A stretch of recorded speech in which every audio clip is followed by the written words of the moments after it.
Hi hello viewers, நம்ம இன்னைக்கு இந்த வீடியோவில் எந்த விஷயத்தை பற்றி பேச போகிறோம், யாரை பற்றி பேச போகிறோம் அப்படின்னு சொல்லி கேட்டோம் அப்படின்னா, கடந்த ஒரு வாரமாகவே பார்த்தோன்னா சஞ்சு சாம்சன் ஜடேஜாவுடைய ட்ரேட் அப்படின்றது இருக்கு இல்லையா, அது பார்த்தோம் அப்படின்னா விளையாட்டு உலகத்தையே ஒரு பூகம்பம் வந்தால் எப்படி இருக்குமோ அந்த அளவுக்கு பார்த்தோன்னா உலுக்கி போட்டிருக்கு அப்படின்னு தான் சொல்லணும். ஒரு பக்கத்தில் பார்த்தோம் அப்படின்னா கிட்டத்தட்ட 11 வருஷத்துக்கு மேலே ராஜஸ்தான் ராயல்ஸினுடைய முகமாக இருந்த சஞ்சு சாம்சன், இன்னொரு பக்கத்தில் பார்த்தோம் அப்படின்னா தோனினா தளபதி ஜடேஜா தான்பா அப்படின்னு சொல்லிட்டு கிட்டத்தட்ட ஒரு 12 வருஷமா பார்த்தோம்னா சிஎஸ்கேனுடைய அசைக்க முடியாத தூணா இருக்கக்கூடிய ஜடேஜா அப்படின்னே சொல்லலாம். ஸோ இவங்க ரெண்டு பேரையும் ட்ரேட் பண்ணி பார்த்தோம் அப்படின்னா சஞ்சு சாம்சன் இங்கே கொண்டு வரது அப்படின்றது சிஎஸ்கே ஒரு முக்கியமான விஷயமா பார்க்குறாங்க அப்படின்னு சொல்லப்படுது. இன்னும் சொல்ல போனோம் அப்படின்னா ஜடேஜாவை தராம முடிஞ்ச அளவுக்கு எப்படி பணத்தை கொடுத்து வாங்கலாம், இல்லை வேற மாற்று வீரர்கள் யாரை கொடுத்து வாங்கலாம் அப்படின்ற மாதிரிலாம் நிறைய யோசிச்சப்பையும் ஜடேஜா தான் வேணும் அப்படின்னு சொல்லிட்டு பார்த்தோம்னா ஆர்ஆர் நிர்வாகம் இருக்காங்க இல்லையா, அவங்க ஸ்ட்ராங்கா சொன்னதுனால வேற வழி இல்லாம ஜடேஜாவை ஆர்ஆருக்கு தாரை பார்க்கிறது சிஎஸ்கே அப்படின்னு தான் சொன்னோம். பலருமே பார்த்தோம் அப்படின்னா டோனி பேக் ஸ்டாப் பண்ணிட்டாருப்பா, இல்லைன்னா அந்த ஐ திரைப்படம் இல்லையா, டே அவர் கலரா இருக்கிறதுனால ஹீரோன்னு நினைக்கிறியா, அவர் தான்டா வில்லன் அப்படின்னு சொல்லுவாங்க இல்லையா, அந்த டெம்ப்ளேட்டை பார்த்தோம் அப்படின்னா அந்த டெம்ப்ளேட்டை போட்டு தோனி ஜடேஜாவை கைவிட்டாரு அப்படின்ற மாதிரிலாம் பேச்சுகள் எழுந்திருக்கு அப்படின்னே சொல்லலாம். உண்மையாவே சஞ்சு சாம்சனுக்காக தன்னுடைய நண்பனை கைவிட்டுட்டாரா தோனி? அதை தாண்டி பார்த்தோம் அப்படின்னா 10-12 வருஷமா சிஎஸ்கேனுடைய தூணா இருக்கக்கூடிய ஜடேஜாவை சஞ்சு சாம்சனுக்காக கைவிட வேண்டிய அவசியம் அப்படின்றது ஏன் வந்துச்சு?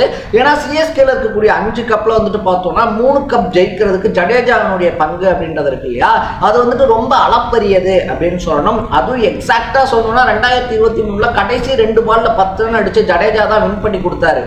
தோனி கூட பார்த்தோம் அப்படின்னா தலையெல்லாம் கீழே போட்டார், அவ்வளவுதான் மேட்ச் கையை விட்டு போயிடுச்சு அப்படின்னு சொல்லி நினைக்கும் போது அந்த இடத்துல கடைசி பால்ல 6 அடிச்சு டீமை வின் பண்ணி கொடுத்தாரு ஜடேஜா அப்படின்னு தான் சொல்லணும். ஸோ ஜடேஜா மாதிரி ஒரு ஃபீல்டரு, பவுலரு, பேட்ஸ்மேன் அப்படின்னு சொல்லிட்டு 3ம் கலந்த ஒரு கலவையை சஞ்சு சாம்சனுக்காக ஏன் விடுறாரு தோனி அண்ட் சிஎஸ்கே அப்படின்னு சொல்லிட்டோம். ஜடேஜா இல்லைன்னா அதனால சிஎஸ்கேல இருக்கக்கூடிய பிரச்சனைகள் என்ன, அதை தாண்டி ஜடேஜா கடந்து வந்த பாதை என்ன அப்படின்ற மாதிரி பல விஷயங்களை தான் நம்ம பேச போறோம்.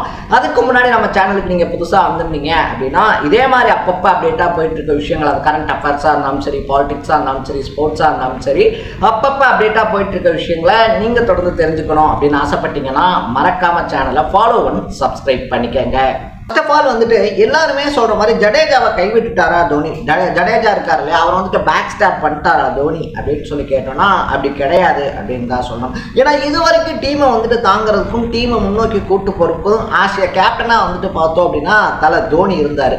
ஆனா அவருக்குமே பார்த்தோம் அப்படின்னா இந்த முழங்கால பிரச்சனை அப்படின்றது ஏற்பட்டது கடைசி 2 சீசனா பார்த்தோம் அப்படின்னா கடைசி ஒரு ஓவர் 10 பால் அப்படின்ற மாதிரி தான் இறங்கி விளையாடுறாரு தோனி அப்படின்னே சொல்லலாம். ஸோ அடுத்த சிஎஸ்கேவை தலைமை தாங்க போறது யாரு, சிஎஸ்கேவை கையை பிடிச்சி கூட்டிட்டு போக போறது யாரு அப்படின்றது ஒரு 3-4 வருஷமாவே சிஎஸ்கேக்குள்ள இருக்கக்கூடிய ஒரு கேள்வியா இருந்துகிட்டு இருக்கு அப்படின்னு சொல்லலாம்.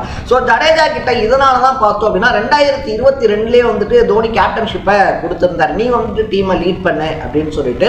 ஒருவேளை ஜடேஜா டீமை சக்சஸ்ஃபுல்லா அப்ப கொண்டு போயிருந்தாரு அப்படின்னா இப்போ இந்த ட்ரேடா இருந்தாலும் சரி, இல்ல ஜடேஜா டீமை விட்டு போக வேண்டிய அவசியமா இருந்தாலும் சரி, டெஃபினட்டா வந்திருக்காது அப்படின்னே சொல்லலாம். ஏன்னா ஜடேஜா டீமை தன்ன மாதிரியே முன்னோக்கி கொண்டு போகணும் அப்படின்றதுதான் தோனியினுடைய ஆசையாகவும் இருந்துச்சு. ஆனா ஜடேஜாவால ஒரு சக்சஸ்ஃபுல் கேப்டனா அதை பண்ண முடியல அப்படின்றதுதான் இங்க பிரச்சனை அப்படின்னே சொல்லலாம். ஸோ அந்த இடத்துக்கு வேற யாரை கொண்டு வரது அப்படின்னு சொல்லி பார்க்கும்போது ருத்ராஜ் கெய்க்வாட்டும் கடந்த 2 சீசன்ல அவர் பிளே பண்ணாலும் கூட ஒரு ஆசிய கேப்டனா டோனி மாதிரி டீமை கட்டமைக்க முடியாம திணறிக்கிட்டு இருக்காரு அப்படின்னு தான் சொல்லணும். அந்த இடத்துக்கு தான் சஞ்சு சாம்சனை கொண்டு வராரு டோனி அப்படின்னே சொல்லலாம். தோனியை பொறுத்த வரைக்கும் அவர் சுத்தி இருக்கக்கூடியவங்க சொல்ற விஷயம் என்ன அப்படின்னு சொல்லி கேட்டோம்னா, என்னதான் நண்பனா இருந்தாலும் எவ்வளவு க்ளோஸ் ஃப்ரெண்டா இருந்தாலும் டோனிக்கு டீம் தான் முக்கியம், டீம் கப்படிக்கணும் அப்படின்னா அதுக்காக என்ன வேணாலும் பண்ணுவார் டோனி அப்படின்னு சொல்றாங்க. ஜடேஜா என்னதான் உயிருக்குயிரான நண்பனா இருந்தாலும் உயிருக்குயிரான நண்பன் ஒரு பக்கம் இருக்கட்டும், ஆனா என்னுடைய டீம் ஜெயிக்கணும் இல்லையா, என்னுடைய டீம் கப்படிக்கணும், அதுக்கு என்ன தேவையோ அதை தான் நான் பண்ணுவேன், என் நண்பனுக்கு ஃபேவர் பண்ணி என் டீமை நான் தோக்க விட மாட்டேன் அப்படின்றதான் டோனியுடைய மைண்ட் செட்டா இருக்கு. ஸோ ஒரு விக்கெட் கீப்பராகவும் ஒரு அதை தாண்டி ஒரு கேப்டனாகவும் வந்துட்டு பார்த்தோம் அப்படின்னா சஞ்சு சாம்சனுக்கு அனுபவம் அப்படின்றது இருக்கிறதுனால தான் இப்போ சஞ்சு சாம்சனை வாங்குறதுக்கு வந்துட்டு அதிக ஆர்வம் அப்படின்றது சிஎஸ்கே சைட்லேருந்து காட்டப்படுது.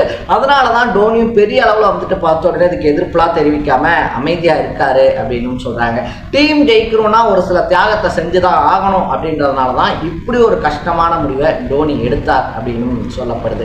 ஸோ எங்கு தொடங்கும் எங்கு முடியும் அப்படின்ற மாதிரி வந்துட்டு பார்த்தோம்னா வாழ்க்கை ஒரு வட்டம்ன்ற மாதிரி ஜடேஜா தன்னுடைய ஃபர்ஸ்ட் ஐபிஎல் அப்படின்றத ராஜஸ்தான் ராயல்ஸ்க்காக தான் விளையாண்டார். அவருடைய 19 வயசுலேயே அப்படின்னே சொல்லலாம். 2008 அவர் விளையாண்ட ராஜஸ்தான் டீம் தான் வந்துட்டு பார்த்தோம் அப்படின்னா கப்பும் அடிக்குது. அதுக்கப்புறம் வந்துட்டு பார்த்தோம் அப்படின்னா கொச்சி டெக்ஸ்டர்ஸ் டீமுக்காகவா இருந்தாலும் சரி இப்படிலாம் மாறி மாறி விளையாடிக்கிட்டு இருந்தவர் 2012 தான் வந்துட்டு பார்த்தோம்னா சிஎஸ்கேக்குள்ள வராரு. அதுக்கப்புறமா அசைக்க முடியாத தூணா மாறினாரு அப்படின்றது வரலாறு.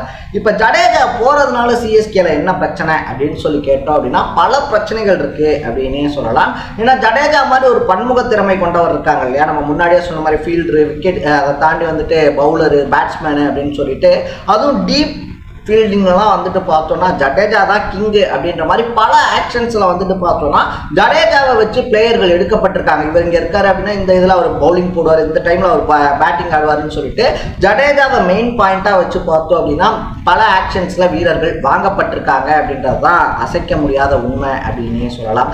இதை தாண்டி வந்துட்டு பார்த்தோம்னா ஜடேஜாவை இப்போ அந்த டீமுக்கு கொடுத்தாலும் அவரை மாதிரி வந்துட்டு பவுலிங்கு, பேட்டிங்கு, அதை தாண்டி டீம் தள்ளாடும் போது டீமை மேலே கொண்டு வரதுக்கு அப்படின்னு சொல்லிட்டு ஒரு 3 பேரை தேட வேண்டிய சிச்சுவேஷன் அப்படின்றது சிஎஸ்கே தள்ளப்பட்டிருக்கு அப்படின்னே சொல்லலாம்.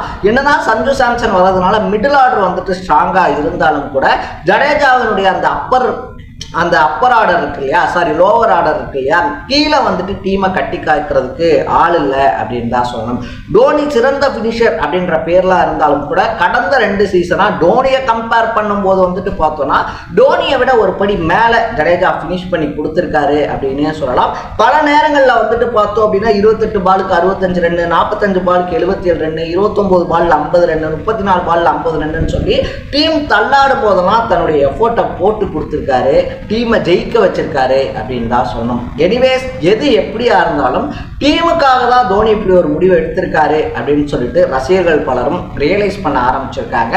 ஜடேஜாவும் ஆர்ஆர்ல கேப்டன்சி கொடுங்க நான் நல்லபடியாக பண்ணுறேன்னு சொல்லிட்டு ஆர்ஆருக்கு போகிறதுக்கு முழு மனசோட ஒப்புதல் கொடுத்துருக்காரு அப்படின்னு சொல்லப்படுது.